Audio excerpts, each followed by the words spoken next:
We are so back, ladies and gentlemen.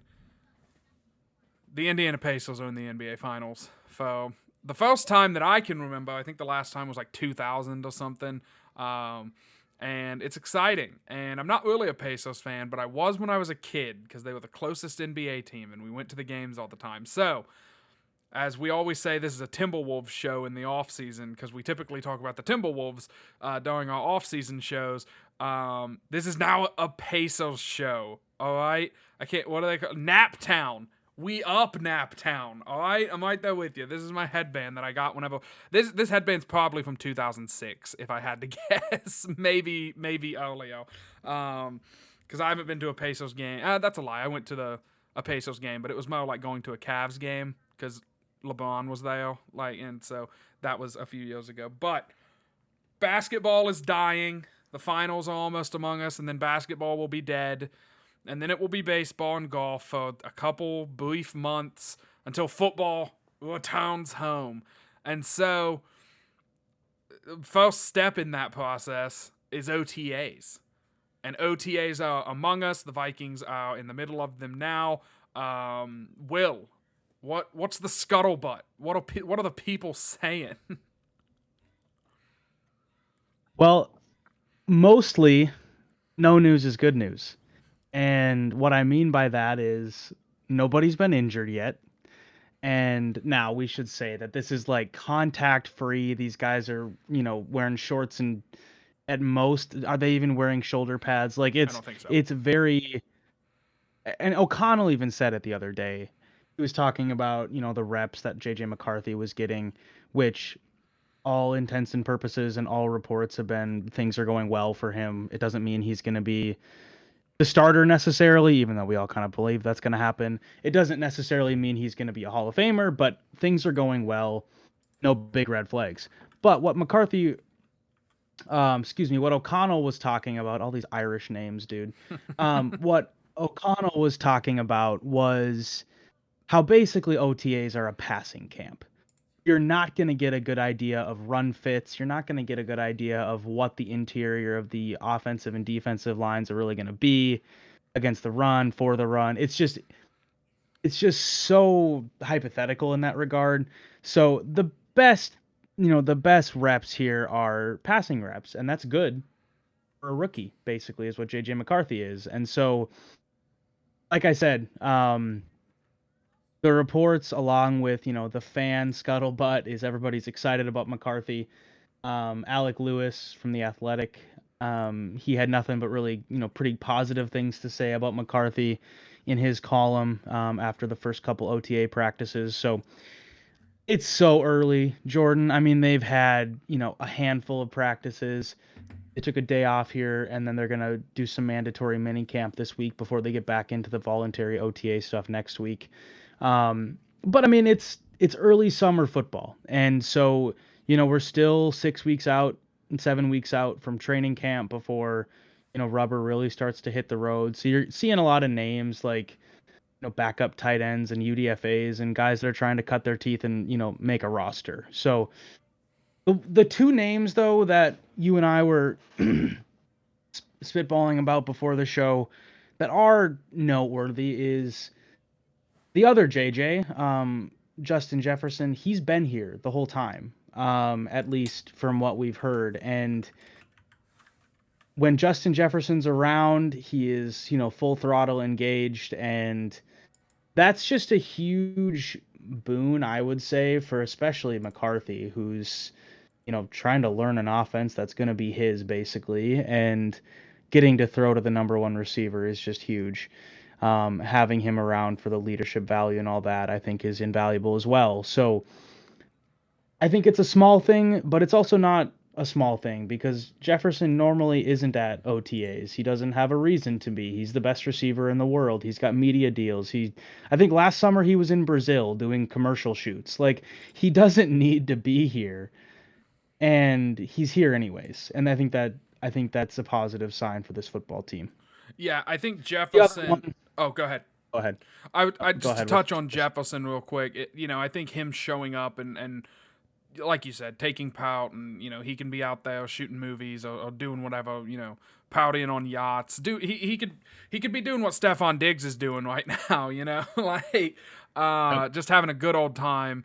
But yeah, I mean, I think it shows leadership. I think it shows ownership of the team. Because this really is. I mean, and I feel like it's difficult, and I'm trying to think, and I'm not in football mode, so I might just be missing a blatant example, but I'm trying to think of the last time there was a wide receiver who was like, "This is my team," and like our success rides on me, and it's difficult for a position player like that, or a skill group player, excuse me, to take that ownership, because you can be schemed out of a game, but if you are from day one in OTA setting the example of like everyone needs to meet the standard of excellence that I'm setting, then when you do get schemed out of games, guys like Jalen Naylor, guys like Ty Felton, I remember his name, they will step up and they will produce.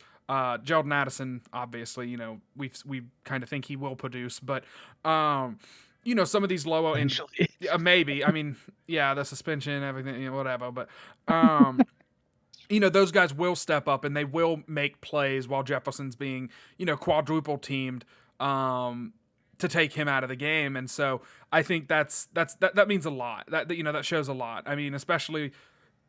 He's a wide receiver. It's pretty easy for him to just be like, "Oh no, I'm Randy Moss. I take plays off. If we're running the ball, I'm not getting involved."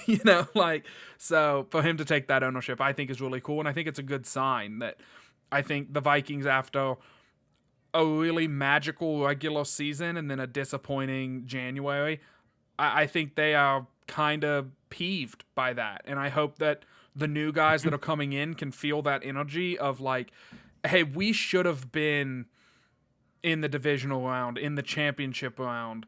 And hell, maybe we would have gotten stomped out by Philly in the championship game, but we should have gotten stomped out in the championship round, not in, wild card weekend in Arizona against the Rams. Like, that's not how the season should have ended, and hopefully everybody's got a bad taste in their mouth from it, and they're going to play like they had a bad taste.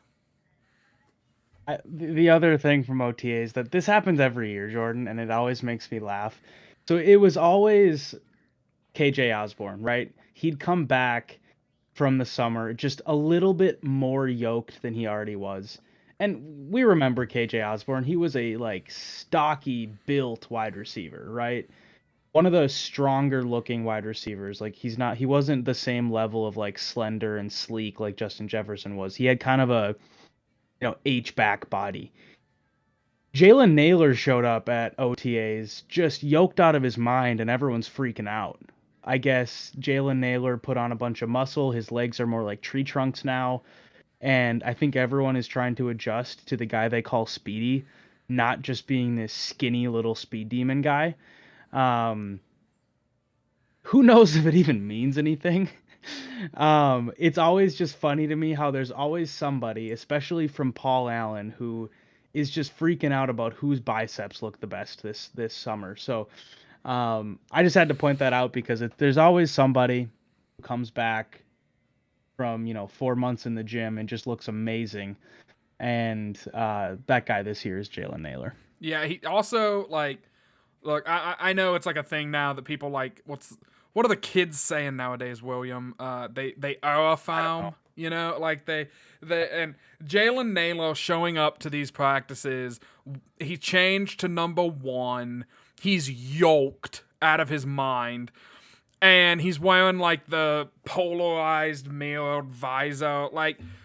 The dude's just basically like, hey, somebody get as many pictures of me as you can, because I look damn good right now. And like, if Netflix was gonna make I know Netflix is really tied in with the NFL. If they wanted to do kind of like, I can't remember the name of it, but Adam Sandler did a basketball movie that had a lot of like NBA guys in it. Hustle. Hustle. Yeah. If the NFL was going to do that, Jalen Naylor would be like the guy who's like, maybe not even the villain. I mean, maybe just like the super style, like, yeah, I mean, look at him. He's got the body, and he's got the, like he's, yeah, man. I don't know. It got me pretty excited to see Jalen Naylor coming out Yeah. looking like He-Man for OTAs. I think the last thing I have to mention about OTAs is just unexpected, or it is expected, I should say. Um, Expected absence. Will Fries is still recovering from that tibia fracture, I believe. And obviously that is a scary sentence to hear when you think of a football player, but um, I don't think there's too much doubt that he'll be ready for training camp. I mean, Yeah, O'Connell even said something like maybe later this summer he'd be ready. So I'm not concerned about his, recovery timetable, but it's just, I guess it's somewhat noteworthy that he's not practicing, but at the same time, expected. yeah, Ryan Kelly, the other guy that they got from the Colts for the offensive line, the new center, he's been practicing. So um, that's kind of it so far. Like I said, no news is mostly good news. yeah. Makai Blackman, and Rondale Moe are also Yeah, yet to be full participants. But they Rondale Moe anyway was working over on a side field, kind of getting some reps in and everything. So Rondale Moe is like a sneaky. I keep forgetting they made that signing, and I feel like I should be a lot more excited about it because in my years of being a football fan, I have loved me some Rondale Moe. Like, and so if he comes back and he can be close to what he was before, because I believe it was a knee injury, correct? It was an ACL. yeah. He Yeah. didn't play at all last season for Atlanta. And so if he comes back from that ACL and does still have the juice, cool. If he doesn't, then that's also cool. We have, Speedy Naylor, who he's gonna have to get a new nickname. You can't look like that and be called Speedy. Like at some point, you got to be called like, I don't know, like Tiny or something, because he's not, like something like that. But yeah, man, it's like you said, no news, good news. I just Googled just to cover my bases, and apparently JJ McCarthy had a tough day on, I think today is when this was, or maybe it was yesterday. I'm not positive. But it was today because it was really windy and Isaiah Rodgers intercepted him today. And it's all going downhill, Will. It's all this Over. season's over. Max Brosmo QB1 It's so controversy, over. maybe. Max Brosmo, Sam Max Howell. Brosmer. Max Yeah, Sam Howell. Brosmo. He's a name we haven't even mentioned his name on Well, this no, on I these don't want to. airwaves. I don't, I'd rather talk about Hosemo, Max Hosemo with the hose. But Sam Howell, man, if he plays, like, well, the best case scenario I think is we get Nick Mullins 2024 season, no 2023 season, where it's like, holy cow, he threw for 1,000,000 yards and we lost by 30. Wow, like like. I don't foresee us winning a lot. Look, I didn't think we'd win a lot of games with Sam Darnold, and we did. So who knows? Maybe he, has a renaissance. But I mean, Kevin O'Connell has a good track record with journeyman quarterbacks named Sam. So he does. this this could go very well. Just for those who are not aware, Sam Howell, drafted out of the University of North Carolina, notorious football school, especially now that they have back. Had a pretty good college, couldn't put him down. But he started 1 year Washington at I think they were known as the football team. Maybe they were the commander point. Uh, I think they were the command 2023. He led the league not only in attempts but also interceptions. So I think that team did him no favors. He also took the most sacks in the league that year. They're dropping back a quarterback who's basically a rookie. It was his second season, but his first year really playing. 680 games and threw 21 picks and took 65 sacks. I mean, he was abused behind a horrible offensive line. So what can you take from that? I don't know. But that was really the only sample that we've ever had Yeah. from Sam Howell. His other 2 seasons in the NFL, he was backup extraordinaire. So, I will say on his but I think with high, that maybe that one season. did teach you. Go ahead. Sorry, I think there might be a little bit of a delay. I, that sack number, bad O line.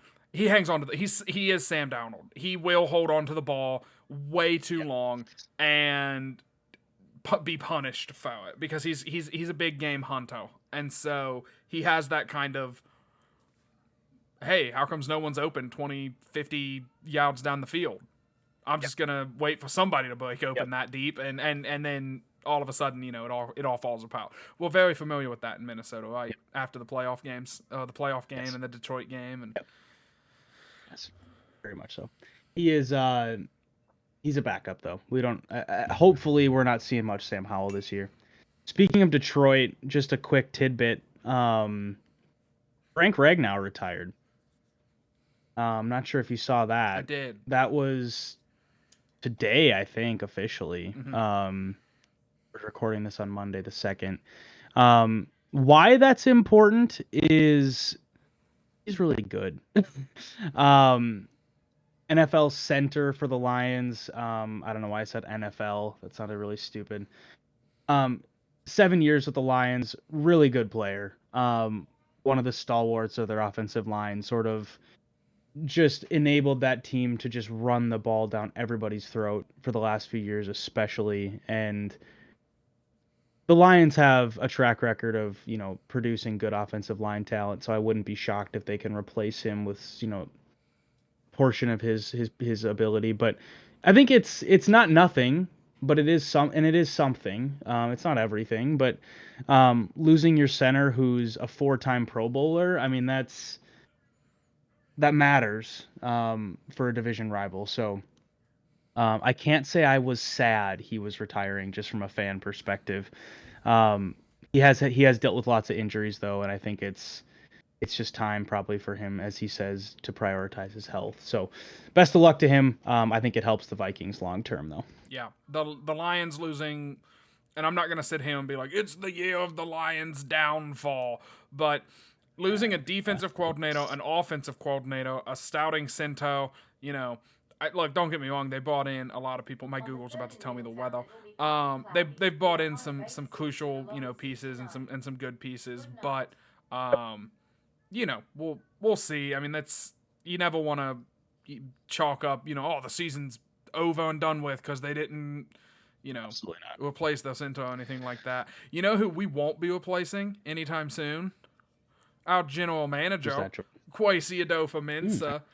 I'm just gonna say it. I'm gonna say the quiet part out loud. They gave him the extension a year or two early. They should have waited to see how Donovan Jackson in this draft class plays out. And I get one season, not a very good sample size to judge an entire draft, but if Donovan Jackson is gonna step into a 13-win team, my bad. If you're gonna step into that, that building where it's been nothing but key additions at areas of need, shows like us we were fed, just over and over again. We went for seconds and thirds and fourths, and DJ Rito and Javon Hargrave and all these guys that oh my gosh, we've been saying we need help in the middle of the defense, and they're doing it. They are getting us help in the middle of the defense. And then they went out and they double dip and they say, okay, well, and then now here's Will Fries, and now here's Ryan Kelly, and we're going to draft a guy, with our first pick. It was just, if Donovan Jackson comes in and is booty cheeks in his first season, and the alternative is guy whose name I can't remember because I'm in baseball mode / football mode.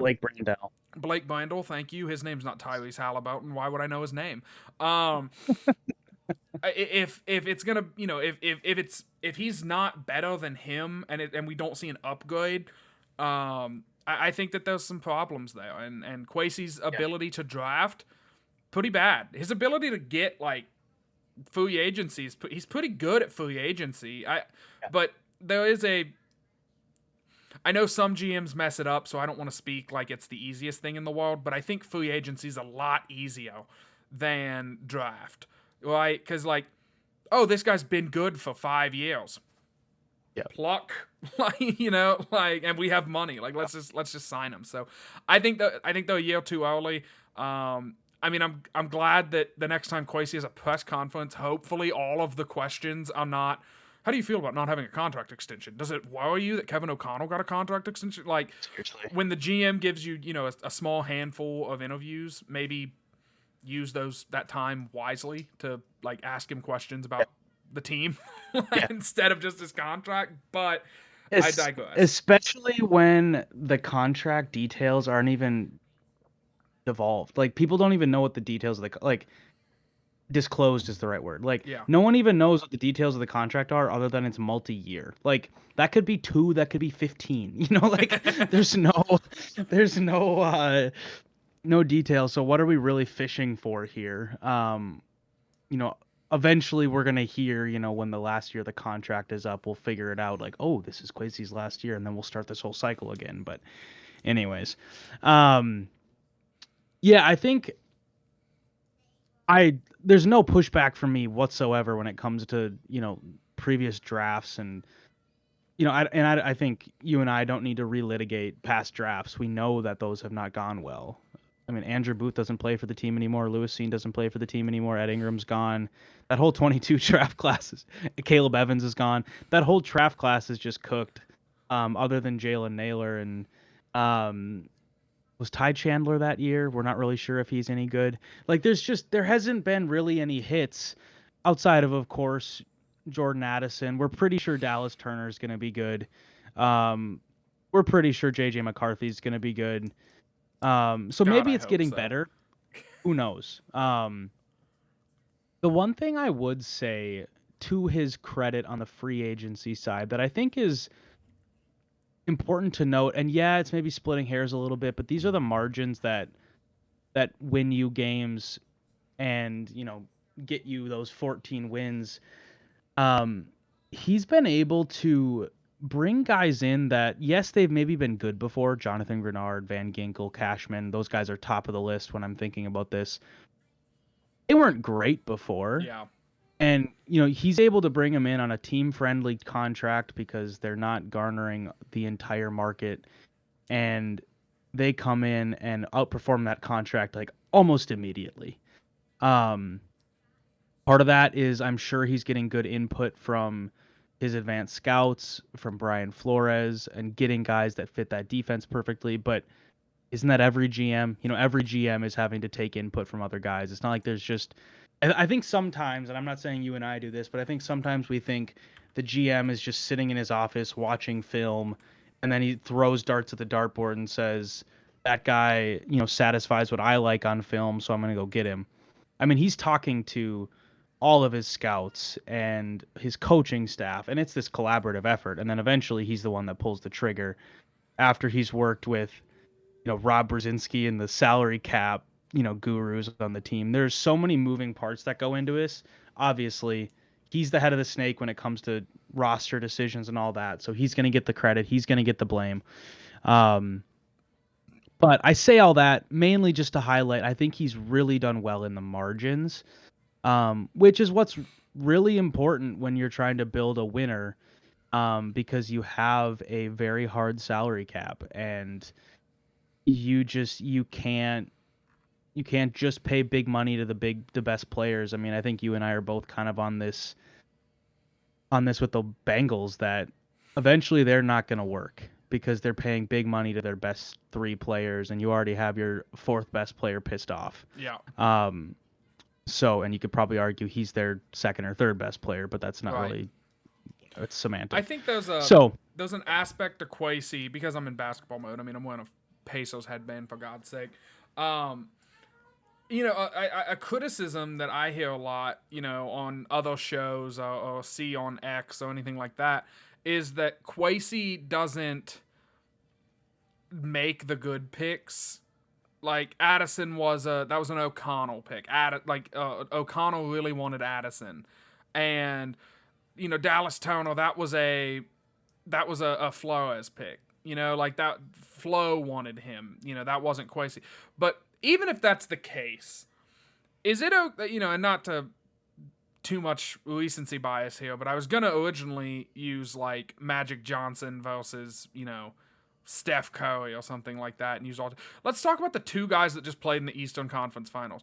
There's Jalen Brunson, who's like all gas. He's gonna put up 30 points, and he's just for his size especially, but he's just an elite scorer. Those are the guys that are like the GMs that are like, no, actually, this guy, I watched it on tape. I just see all of the traits that are going to turn into something. And then they give those guys to the coaches, and the coaches say thank you and, turn them into superstars. Tyrese Halliburton's not like a 30 point a night kind of guy. Tyrese Halliburton is like a distributor, and he trusts his teammates. And so, I don't know. It's something that I feel like you don't see a lot. And maybe it's just I've never seen it because like Rick Spielman has been the GM since I followed the team closely. And I don't think he was this way with his draft processes. It's okay to delegate, and so, and again, I'm going to stand by what I said. I think, they're a year too early, and unless it comes out, it's like a 2-year contract, in which case it's like, oh, okay. So it's, like it, whatever. But, if it is like a 3, 4, 5-year contract, something like that, then I think they were a year too early. But credit where credit's due. Kwesi said, you know what, this is a weak point for me, and Kevin O'Connell really knows what he wants in his wide receiver too. If he thinks Jordan Addison is going to be the perfect piece to pair with Justin Jefferson, sure, let's do it, and tone in the pick. So trusting his people that know more about football than he does, credit to the guy for doing that. And I hope he does it more because Addison toned out well. I think Dallas Turner was promising last year in his limited snaps. I think we're going to see a lot more of him this year, and we'll get a better understanding. But and then McCarthy is, I think there's an aspect of, was McCarthy just the guy that was there that, they felt they needed to move up and get, or did they truly love McCarthy enough to say, no, we need to get him as our quarterback? We'll never really know that answer, unfortunately, but, such is life, I guess. Yeah. So credit to there- Kwesi. I'm happy for him. I want to say that because I like Kwesi. Yeah, I think that needs to be stated. I think we are probably both on the same page that we don't like what he's done in the draft overall, but we also really like the continuity with him and O'Connell. They seem to be on the same page with pretty much everything. They came in together. They're sort of like, this is their ship together, and they know that if one of them goes down, the other one's probably going too. And so there's just a level of cohesion there that I think is good, and they sort of built here comes the C word, the culture together. And so I think I gotta cut you off. Throw Brian Flores in there too. He's proud of it now. I mean, he really is. Yeah. He came in last or 2 years ago or whatever it was, and he said 1 year after those guys. He said, "Give me Van Ginkel, Cashman." All these guys that go out, all these guys that are now stalwart, foundational pieces of the defense, and a defense that's pretty damn good too. I mean, this isn't like, oh, he turned the 32nd defense into the 20th. What a mastermind. Like, no, we're talking about like a 14, 15 win defense, guys. Like, that's a legitimate defense, and yeah, I mean, so I'm sorry, I wasn't trying to cut you off, but Flo is proud of it. Absolutely. And I think the last thing I wanted to just say that is something that I think it's maybe understated maybe not even understated, just forgotten with what Adolfo Menza has done with this roster, is that he turned over almost the whole thing. We think like, oh, well, he already had, Darisaw and Jefferson just given to him. Harrison Smith's been here for 1,000 years, and, what did you do that was so impressive, Kwesi? Like, you just inherited, a yacht. Congrats on not sinking it. But the reality is, you look at the roster, it's almost completely different. Like, over 80% different. I don't have the numbers in front of me, but from when they took the roster over in 2022 to now, it's almost night and day. There's a handful of holdovers. Brian O'Neill, Christian Darrisaw, Justin Jefferson, C.J. Ham, Harrison Smith. Is that it? Josh Metellus? Like, I think that might be it. So there's probably a few more in there too, but like, it is almost just a complete 180. And so even if he hasn't built it the way we would like and the way he probably needs to make this a sustainable winner with the draft, he's found a way to build a team that won 14 games last year with a roster that he created. And yes, credit to the coaches, of course. This is not just the general manager, getting all the pieces and that just fits magically into place. But there's something there that I think there's probably, I don't know 100% where I stand on your take of like if this was a year too early or not. I'm not, whatever. Doesn't even really matter what I think about that. But there's reason to believe that this was done in good faith and this was a good decision, just because what they've been able to build. And so I agree, drafts need to be better. I hate to sound, if you're going to keep this thing rolling. But so far everything else has gone really well. Go ahead. I hate to sound too much like a reactionary clickbaity YouTuber guy, but I do think JJ McCarthy's going to decide a lot, because if JJ McCarthy sucks, like is bad, then Kwesi's bad, and Kwesi's probably going to get fired. O'Connell might be able to ride out, hey, give me another chance. You know what I mean? Like, he might be, but I think Kwesi will get fired. And the damage that whiffing on a quarterback that high will do, it will be like a 2 or 3 year thing to where Kwesi will probably just be gone by the end of this next contract. So I don't know if it's necessarily this, like, I should state, I say it's a year too early. I don't think signing Kwesi to probably a 3 to 4 year extension is going to set the team back 20 years. You know what I mean?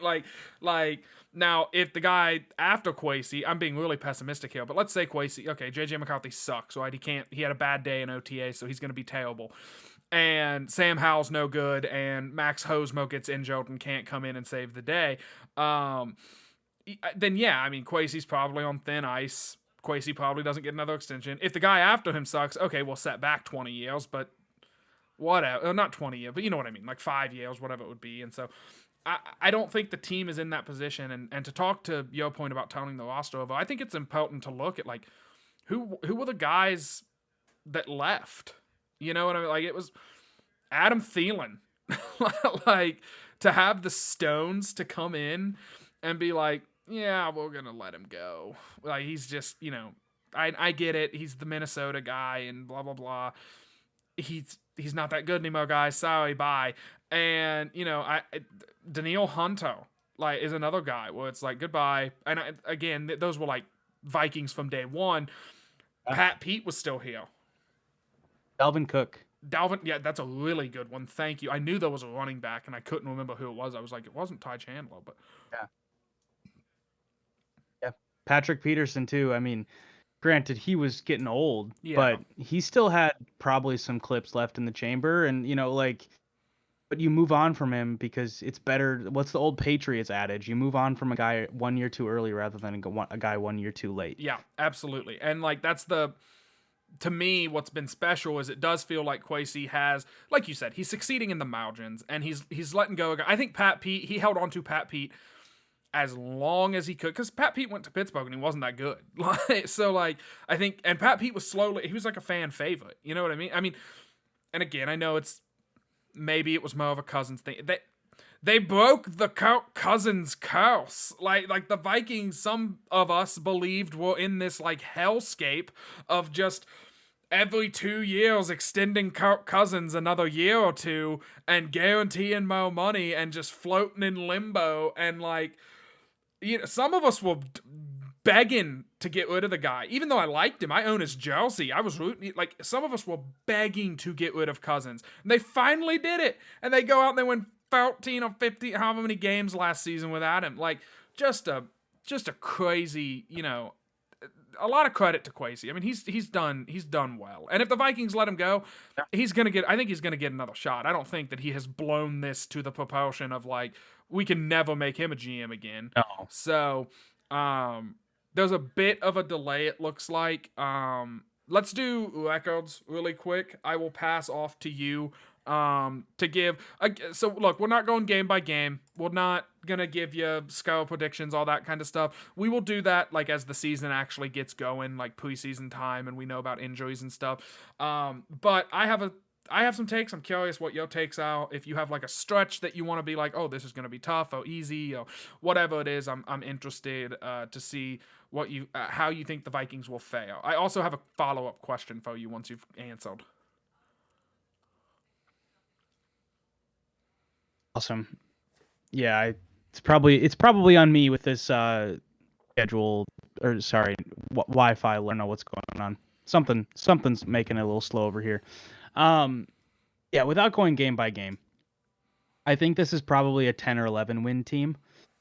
Um, Largely just because of the uncertainty with what happens with a young quarterback. I think it's a really good roster. I think it's about as good of a roster as you can put together with a salary cap. And so all of that, I'm very optimistic of what this roster is. I just have a little bit of uncertainty with what's going to happen with a first year quarterback. Um, you're going to have some highs. JJ McCarthy has played in a ton of big games. He's not going to be scared of the moment or anything like that. Um, I don't think prime time week 1 at Chicago is going to scare him. I think he's used to all this. That's not going to be a big deal to him. Um, but you're just going to get some variance. You're going to have some really good games and you're going to have some stinkers probably. It's just the way it goes. Um, Toughest stretch to me, it's funny because as I was looking at this, I was like, just so much deja vu to last season. Um, they're gonna come back from the Europe trip, the back-to-back week 4 and week 5 games, and they're gonna have a bye, and then they're gonna play the Eagles at home in week 7, and then they're gonna go to LA on a Thursday night to play the Chargers, and then they're playing the Lions right after that. It just feels so similar to last season coming back from London, and they played Lions at home in a noon game, which is when the Eagles game is, and then they're going to go to LA, which they did last year. Week 8 was at LA last year, except it was the Rams. That was the Christian Darrisaw injury game. It just feels so similar to that stretch, and then it gets no easier because you have Lions and then Ravens following that. So you got kind of like this 4-week sort of pressure cooker. Now, I don't think the Chargers are, like some vaunted, all-world team, but they're showing lots of signs of improvement. Harbaugh has done a lot of good there. I think they're going to be a pretty good team. Any short week road game is just tough. And then, the other 3 games in that stretch, Eagles, Lions, and Ravens, that's just tough no matter how well you're playing and how poorly they are. So, um, I think that middle section of the season is probably what I have circled for the toughest, but all said and done, I think this team wins probably 10 or 11 games. I think it's hilarious that you say how similar it was to last season because, like you said, you have the overseas stuff, and then you get your bye, and then you come back to just motor, like just a firing squad off the bat. I have this team. I was gonna say 10 or 11, but I'm gonna say that we like sweep Chicago or we sweep Green Bay, like So we'll say 11 or 12, so we say different things, but we're on the same wavelength here of like this is probably gonna be a team that's contending for the playoffs. If the division is weak, which I don't foresee it being, might be contending for the division, but I could see the season getting away from them if they're not careful. They definitely have to take care of the teams that we think they should take care of. I think the stretch that I wanted to talk about, I think this, I look, I don't want to put down any of these teams, but I don't think 5-0 going into the week 6 bye is out of the question. I mean, like talking Chicago, okay, cool. They won the offseason. If I've held it once, I've held it the last 7 years. I mean, like it. I get it. They had a really good offseason. We'll see if they actually like win games now. Like that's gonna be important. Atlanta, I don't know. Maybe Michael Penix gets injured, and that's the Cousins game that we got last year, and we beat them by a million. The Bengals stout slow, and I don't think Pittsburgh or Cleveland are going to be very good this season.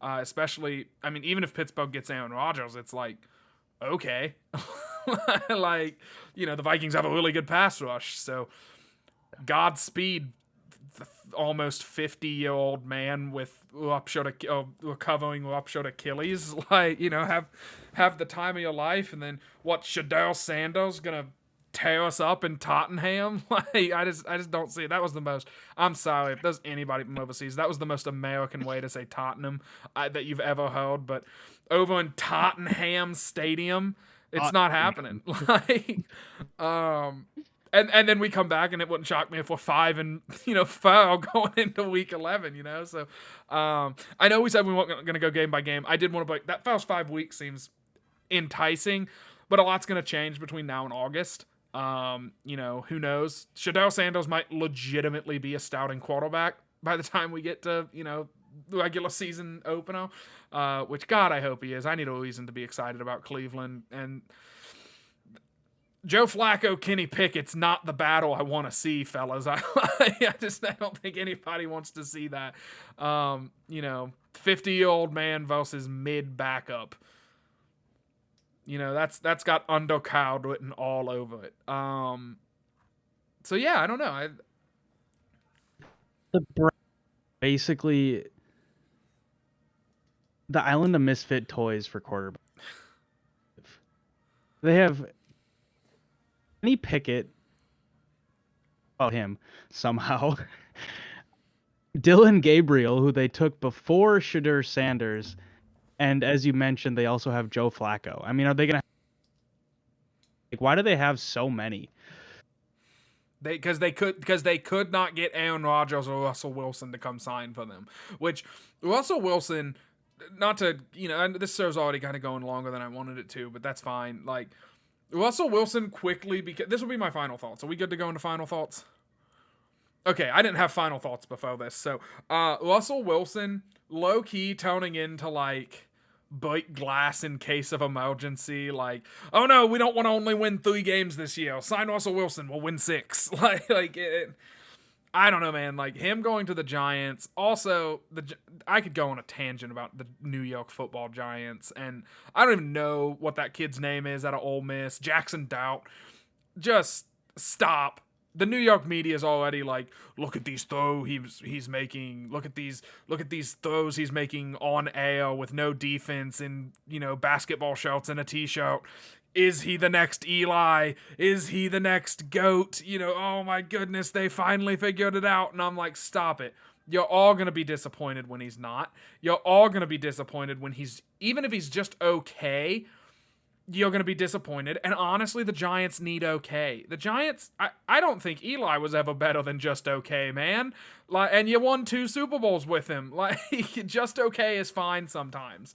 And as long as, you're not paying him $84 million guaranteed or whatever it was. It's the little digs. Well, 2 years out, but I'm still taking them. But no, like, legitimately. It's funny because $84 million 9 years ago was like, oh my gosh, they gave him $84 million. Like, that's like 23 a year or whatever it equates out to a year. It's way more than 23. It's 28, I think. But that's $28 million a year. And now Joe Burrow's getting 60, and you're like, just blown back by that. But okay, those were my rambly final thoughts. Go Pesos. Look, I get it's OKC in 5. And that's being generous, but golly, wouldn't it be cool if it wasn't? Wouldn't it be cool if it was Pesos in 7? Like, I would kill to see the Pesos win a championship in 7. And I will be wearing this headband on every show until their season dies, which will probably only be 1. I mean, I think if there was a team from the Eastern Conference that could give the Thunder a run for their money, it was Indiana. I think New York would have got run out of the gym. They probably would have fared about as well as the Timberwolves did. Yeah. Maybe not even win a game. Like, it's just Oklahoma City is a buzzsaw, and since January 1st, this comes from our friends over at First Things First. They don't know how much we love them, but we know how much we love them. Since January 1st, the Pacers are the second best team in basketball, but by record, by analytics, by stats. Like, They're right there with Yeah. OKC since January 1st. So I mean, like in 2025, Yeah. it's a fair matchup. Now you ask Vegas, it is not a fair matchup. It is Oh, it's like what, minus 700 or 750 or 750. something. The last time, it And wasn't the last time, but the last time a favorite like this lost was Kobe's Lakers to the Detroit Pistons, which I mean, who knows, man? Tyrese Halliburton, NBA champion, yeah. the Halliban, you know. And just for those who are not betting schmucks and don't know what minus 750 means, basically what it means is if teams are evenly matched, the odds are going to be like minus 100 or minus 110. Something where it's like, it could go either way. 750 basically says this series is over and we haven't even thrown the ball up Yeah, yet. it means you have to bet $750 to make $100. So Yeah, like, so don't bet OKC is basically what the books are telling you. yeah, Um, yeah, there's no yeah, money to be made. it's it is interesting though because, and I'm not going to get into all the basketball analysis because this is a football show and we don't care about Indiana and Oklahoma Yes, basketball. we do. Yes, we Um, do. except Jordan. um, I think like I said, I think they're a similar team in that it's a very much one star and a bunch of good players. Um, there's it's a very well balanced roster. It's a very team approach. Both of them play very team basketball. Now, Oklahoma City gets a little, Shea heavy at times, but they're still a very team oriented offense and defense is unbelievable. Yeah. Fans saw that very up close and personal for 9 days. Um, but I don't know, the Pacers run and they run and they run, and that is maybe your only chance to beat Oklahoma City, to beat them down the floor before they can get their defense set. So this, I don't know, this could be interesting. I still think the Thunder win the series. I want to know how It many could end a lot more interesting. Thunder and how many? Because my legitimate, if I had to pick, it would be like Thunder and 5. I'll give the Pacers 2 wins, Thunder in 6. Heck yeah, we're doing it. Now you know what? No, I've been so impressed by Indiana this postseason. Before they started that New York series, I didn't think the Knicks had a shot. Like I was impressed the Knicks won 2 games. Um and yeah, so I don't know. I think this is going to be about as interesting as you could hope for a 68 win NBA finalist. Anyway, my final thoughts outside of basketball talk, which I wish would have included my favorite team. Last time we were on, I think I said the Twins had already ruined my summer. But they're back, baby. Between the last time we talked and now, they had a 13-game winning streak. They still can't hit, but they're pitching the crap out of the ball. So they're back and they're in a 4-team race in the AL Central. So my summer has been saved, at least momentarily. We'll talk. We don't know when we'll be back, but we're gonna do probably a scheduled breakdown in more detail at some point. If there's any emergent things to talk about, post OTAs, mini camp, and all that, we'll get on the mics and spit some bars. This was fun, Jordan. Good to be back with you. We'll reconvene soon, y'all. Let's go.